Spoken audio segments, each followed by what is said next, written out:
You start installing the cabinets, well, no, it's bowed, or it's crooked, or it has waves in it. So it looks good because it's a wall, but it's not actually straight. Doesn't look good, but it's not easy to pick up on just in a photo or a video. And it's something that we have to address. If those little imperfections show their ugly faces, we got to deal with them and we got to make it right.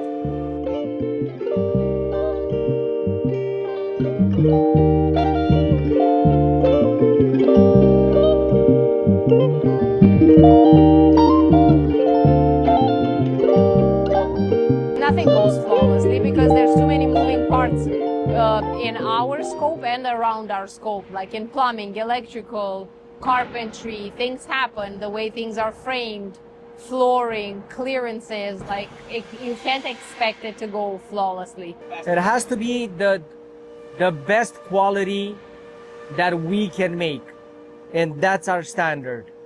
We never go shy of that, and we never stop, because you're not really saving time if you're not doing it the way it should be done.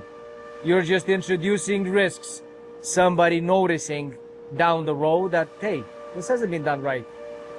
So no, everything is done right, and we've never have a situation where we would say, well, enough, leave it like that.